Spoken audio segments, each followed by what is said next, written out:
Well, I think you have such a ministry now in your job, right? I do. Can you talk about that a little bit? Because I see it, you blossoming and blessing everybody. Well, so I'm a public school teacher in Baltimore County, and all that entails, right? You know, there's lots of ugly that goes on there. But I sprinkle my room with medals. I have Saint Benedict up on the walls to ward off evil, and Saint Michael up underneath the desks and tables and things, and holy water. I have the divine image, the divine mercy image is my back screen of my computer, and I don't have any problem having a conversation and bringing God into it. I know I'm not supposed to. That's a giant no-no. I don't care. Fire me. I know that if I don't do it, I'll make him sad. And I'd much rather make you sad than make him sad. I'm going to see you for, I don't know, maybe a year. I'm going to see him, his willing, forever. So that's what I do. One time in classroom, kids were just being out of hand and they were seniors and they were done. They were ready to be, out of school. I got it. But they were not being very, very polite. And it was starting to get a little bit more than I could tolerate. And so I went to my desk and I pulled out my holy water and I started sprinkling my desk. And they're like, "What are you doing?" And a couple of the kids chimed in, "That's holy water." I said, "And you know what? You just keep all of that over there. I'm just protecting my little area, keeping everything safe." And I had several students say, "Sprinkle me, sprinkle me." So I sprinkled them. And then I had others who said, "That's just, hokum and all that kind of stuff." And then they had this amazing, lively debate on God. Wow. And I was just like, so I'm a math teacher. Like, who needs math? This is so much more important. And so they had this lively debate and they started having questions for one another. And I said, "You're allowed to ask me anything you want. I can't offer anything unsolicited. But you can ask me whatever you want." It was an hour and a half class. I bet we spent 45 minutes just having a conversation. Everybody calmed down. Everybody was paying attention. Those who didn't want to pay attention were at least quiet. And I felt like, hey, this is a good day. This is a good day. It was fun. You're making me think of the early church and the early Christian disciples and how they went running around doing stuff like this. I mean, do you ever think of that? No, I never equate myself with them. Ever. They were bold. They were bold. And what you're talking about is being very bold. Yes. And that's, that's really what we want. All of us to be able to do in our own way, right? You're doing it your way. Right. And it sounds like that's just become a blessing to you and to other people. It truly is. May I share? Yeah. Okay. I had this one student just this past year whose life is very, very hard. I mean, so I currently work in a school where the kids who have gotten kicked out of their schools come to my school. So, it's a rough group. They're amazing and I love every single one of them. Some of them more on some days than others. Sure. But this one particular student, I don't know, there was something about her that I was drawn to her. And she would share snippets of what some of her challenges were. And there was this one particular day where she was really just at her rope's end. And so I had the opportunity or the ability, thanks be to God, to sit her down in my classroom, just the two of us. And we talked. Oh, what a moment. Yes. And we talked about God because I brought God into it, because that's who I am. They all know that. Just a little side note, when they all start cussing, they're like, "You can't cuss." Like, everybody calls me Miss Mac. Miss Mac's here. "Oh, sorry, Miss Mac. Sorry, I didn't mean to cuss." That's all right. It's okay. So they all know not to. So anyway, so they all know this is the path I'm going down. She and I are talking, and my mother passed away in 2008. Just before she died, she said to my siblings and I, "I'll send you dimes." I'm like, okay, what does that mean? And she said, "To remind you that I'm with you all the time." And so I find dimes in the strangest places all the time. And so do my siblings. They're like, like weird. Like sometimes they'll just end up in my shoe or in a book. Like just really, really odd. Every time I'm like, hi mom, thank you for being here.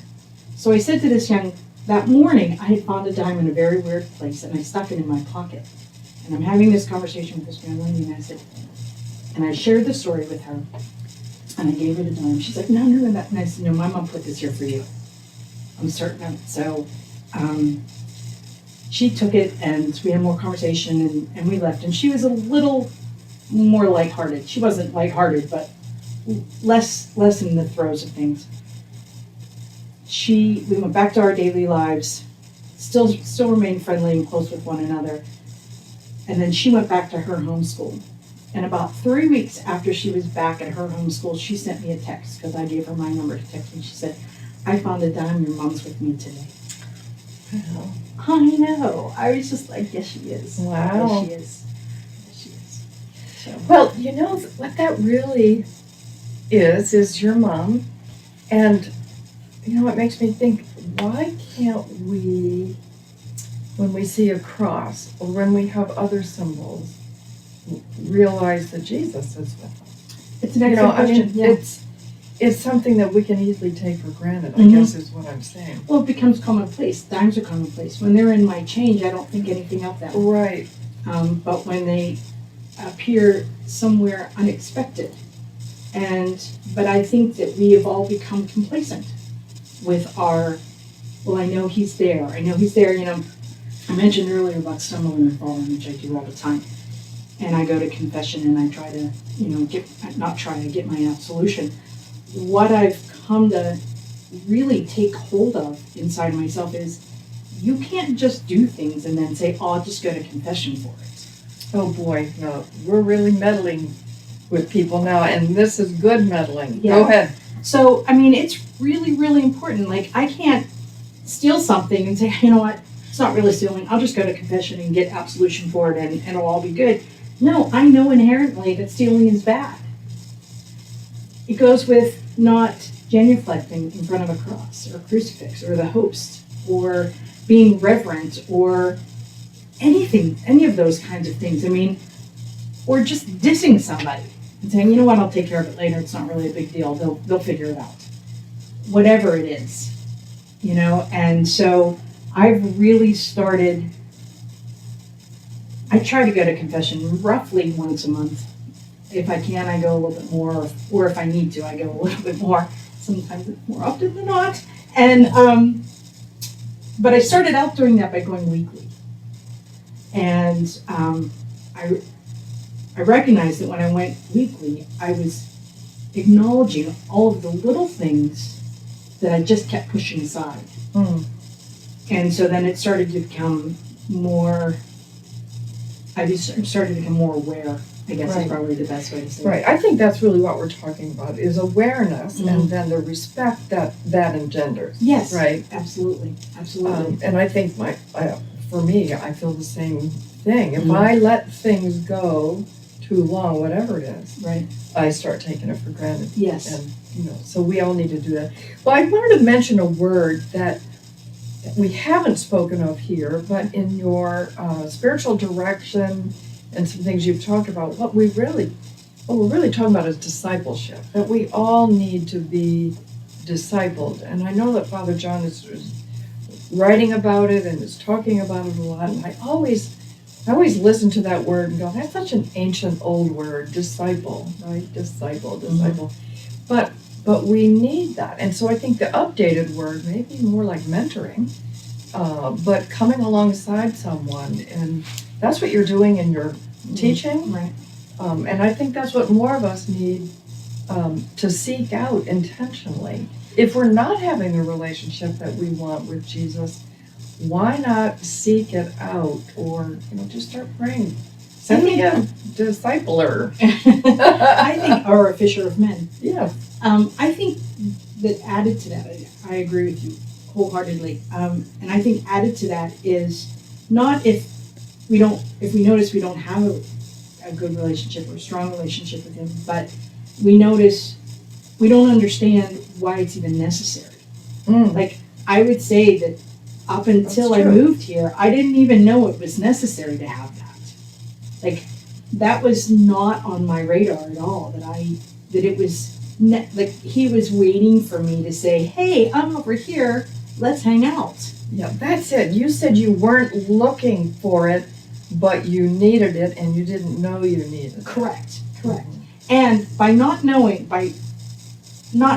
or recognizing or seeing any of that, I lived a pretty sad, struggling life. Yeah. Lots and lots and lots of fairly deep pits. Yeah. And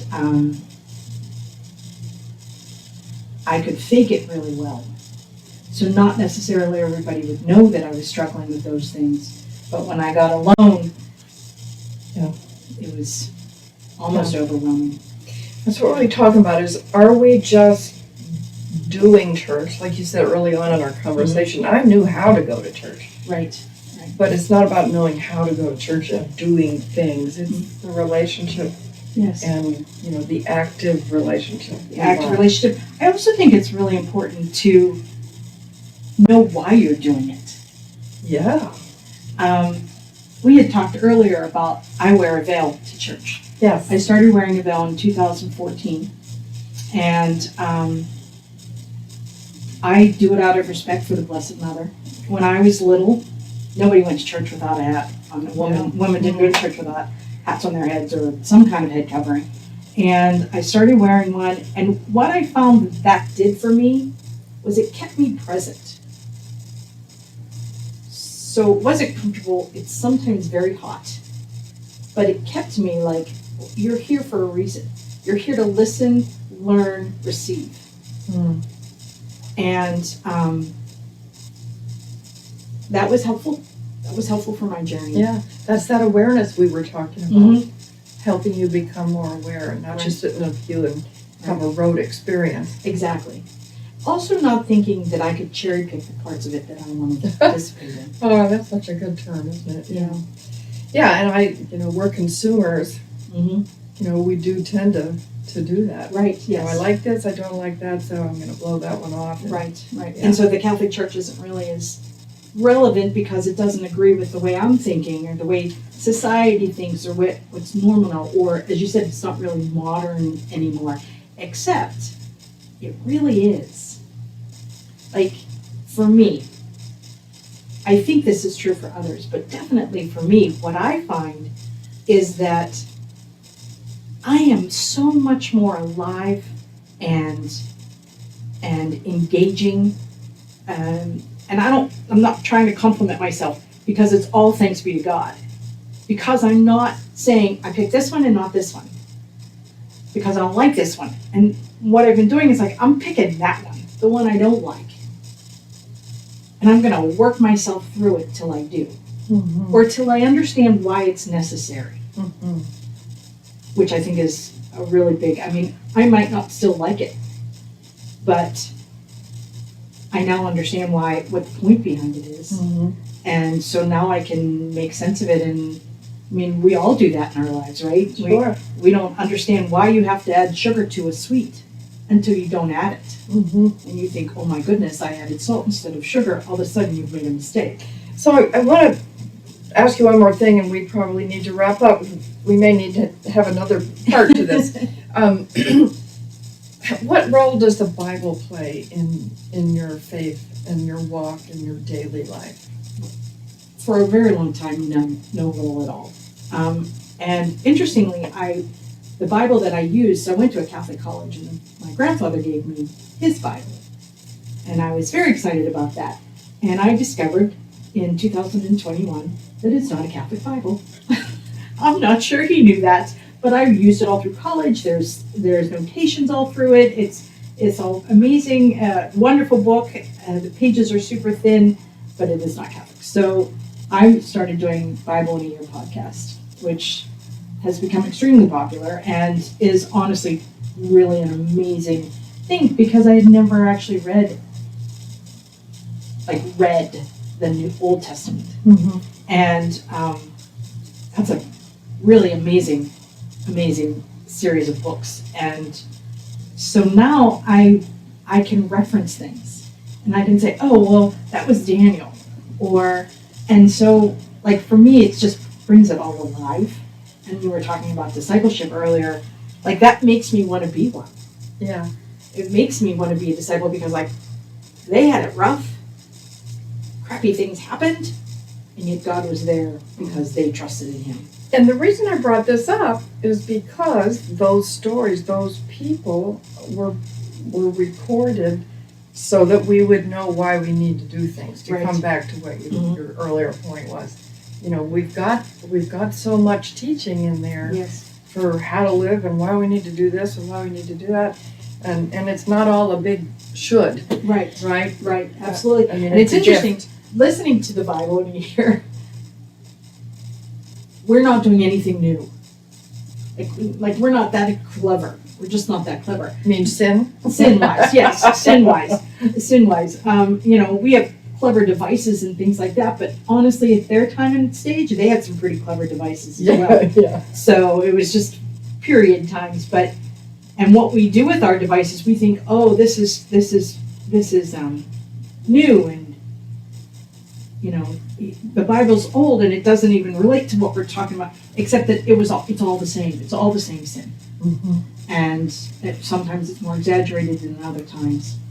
And I will say that lately I've been kind of spending my time thinking about the conversation that Abraham had with Jesus, or with God, actually not Jesus, with God, about Sodom. Mm. And my response to that is, I'm one of the 10. I'm one of the 10. Just let me be one of the 10, please. Yeah. Please, just I so you know. want in. My sister's another one. My brother, my brother. We're part of the 10. Just Yes. count us, Yes. So You will save the city because you're in there still. right, Yeah. right. So I would say now it's critical to me, but the Bible. You're talking The Bible, yeah. yes. It's critical to me. I also understand when I'm listening in church, that connection. And I understand, oh, wait a minute. All right, so this is what this is the rest of this story. I'm just getting the snippet, and this is the before and after. But really and truly, the thing that brings me the most joy and the closest that I believe to God is just my conversations with him. Like, oh my gosh, can you believe I did that stupid thing? And sometimes I can hear him say, no. I can't believe you did it. I was nudging you all that time. You still did it. Okay. I know. Sorry. I'm so Well, it's sorry. exciting to listen to you because it's obvious that the Holy Spirit is the nudger. We're all the nudgee, right? Yes, and yes, so yes. we need the Holy Spirit. We need Jesus every week in the Eucharist. We need His Word. Nothing new under the sun, so everything is still very relevant. Right. And I think that's what right. you're saying through your stories, and we're Yes. so happy that you came to share today. Well, thank you. I'd just like to add too that, my base, my faith base of my sister and brother-in-law and brother and sister-in-law was really critical to my being able to sit here in this chair and feel relaxed and comfortable speaking about God. Without the four of them, primarily my sister, but without the four of them, I'm not sure my journey would have been so different. I guess it's probably the best way to say that. So we all need to really take the time to talk to our family members and other Christians that we know, other Catholics that we know. Yeah, I mean, I'm blessed that it was family, but it doesn't necessarily have to be. It's important that we seek like, so that we can all then be together when he comes down to save us. So, What a wonderful conversation. Thank you so much. Thank you. I appreciate it. Thank you for the time. And so we will talk with someone else about their journey, and I welcome you to listen in.